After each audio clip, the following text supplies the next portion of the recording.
thought I'd tell you guys the story of how I got with my dad's best man at his wedding while I do my morning routine at my mom's house. What the? Alright, Game Changers, welcome back to another video here today. Now, as we all know, relationships have gotten to be very, how do I say this? Ordinary nowadays. I knew it. They aren't as special as they used to be, and they just don't have the same meaning. This isn't the case, of course, for everyone, and I don't want to generalize, but I've seen that for a lot of people.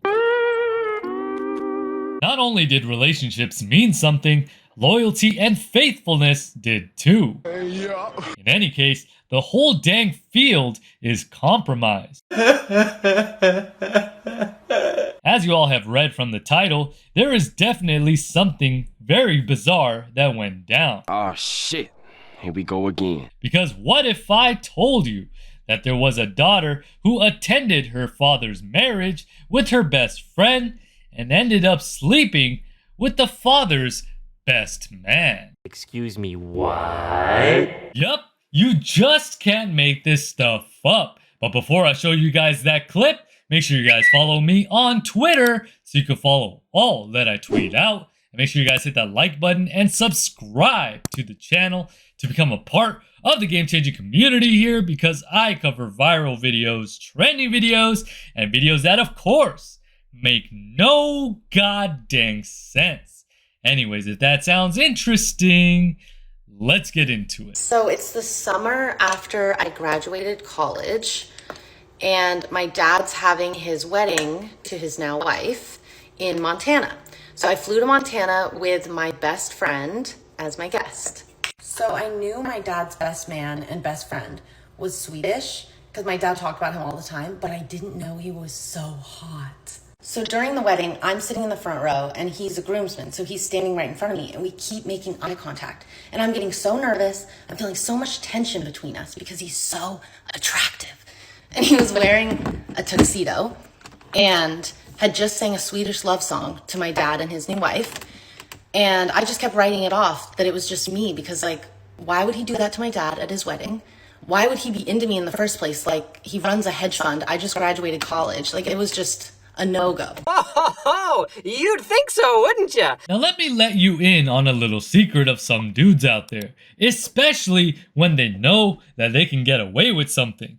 They don't care. Some dudes are so desperate that they will do the deed even if they are in a relationship, so that way they can satisfy their needs. He's right. You know that? Again, not all guys, but a good majority.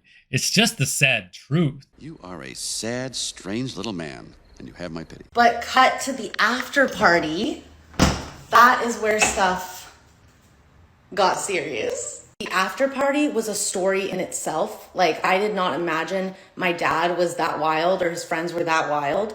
But regardless, the night ends and my dad's best man and my dad's best friend, who's watched me grow up since I was like 4 years old, invited me back to their Airbnb with my best friend and one of their wives. So we walk like 2 blocks back to this place, and that's where it got crazy. And I realized, oh, it wasn't just me. I was picking up on the vibes that they were definitely putting down. So we get to the Airbnb and we all sit down on the living room floor in a circle. And it goes my best friend, me, my dad's best man, my dad's best friend's wife, and my dad's best friend. And immediately my dad's best friend is like rubbing on my best friend's leg and like coming onto her with his wife right there. And she didn't care. Huh? And then they start offering us substances and we're like, these guys are weird. And we felt safer with my dad's best man. Like, he's a cool guy. So he was like, let's get out of here. And he brings us up to his loft bedroom. Now we start talking, we're laughing, it's all good. It's like 4 a.m. at this point, and my best friend falls asleep. And it's Montana, so we couldn't get like an Uber back to the hotel. Like, we had to have someone drive us back there, and he wasn't gonna drive us drunk in the middle of the night. So I'm like, well, I guess we have to sleep here. And I lay down next to him, and I don't know what it was that night, but every single touch felt insane. Like, I have never felt better. I thought at the time that it was just because older men know what to do, but I don't know. Anyway, if you want me to explain part 2, let me know.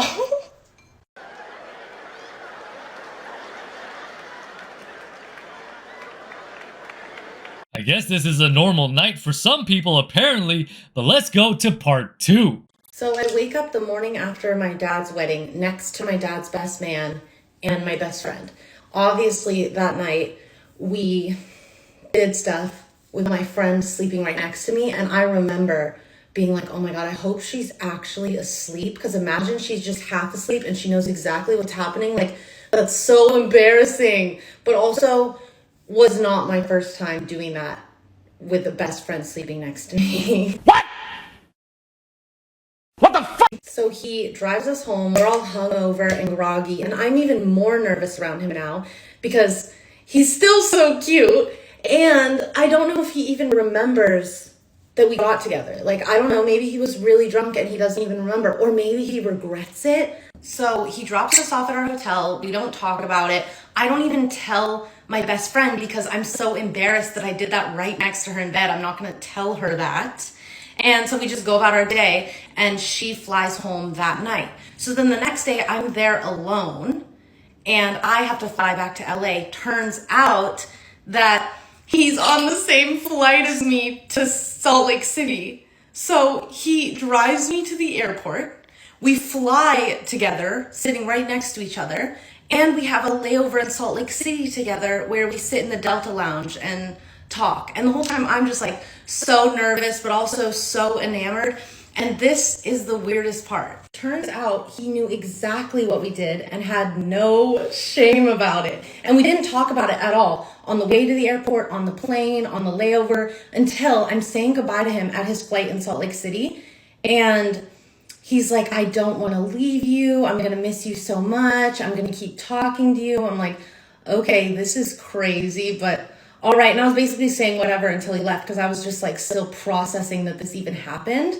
And then he gets on the plane. He's gone, right? I think it's all good and clear. I get a text message from him. He sent me a photo, flash, of his hand with his nice watch on it, grabbing my thigh under the sheets the night we were together. It was so hot. And I wish I had access to my old WhatsApp so that I could find the photo. I might be able to find it, honestly. I texted a few times after that, but I wasn't really interested in keeping this alive when I was in LA and he was in Sweden. And I didn't really like that, like, you know, my dad could figure out, like, it was going nowhere.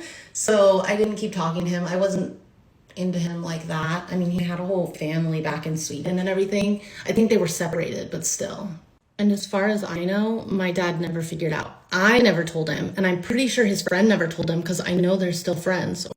Talk about insanity. I had to do a little bit of digging, not much though, because I discovered that this all makes sense for someone like her, and it's not a one-off thing. Nope. It's because she's in the industry. I feel like this is a good time to answer this question because I'm trending on the Black and Orange site right now, so thanks for all of your searches.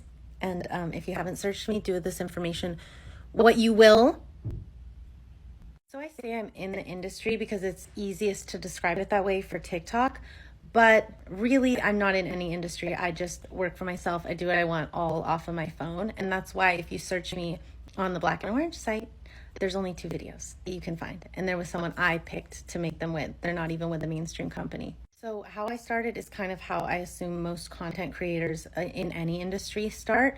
I started making videos on TikTok, and at first it was a secret account because I was talking about backdoor stuff a lot and like venting, and I was applying to med school at the time.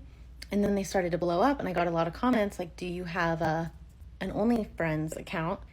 And I was like, what is that? And I thought I could make a little bit of money before I go to med school because application prices were really high. And then by the second month, I was making crazy money.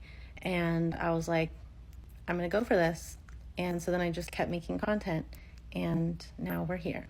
So yeah, this stuff all makes sense now and why it wouldn't be out of the ordinary for people like her. You're goddamn right. But anyways, let me know what you guys think down in the comment section below. If you guys enjoyed today's video, make sure you guys hit that like button. If you guys are new to the channel, make sure you guys hit that subscribe button. And don't forget to hit the bell to be notified every single time I upload a video. Now with that being said, this is GCP signing off.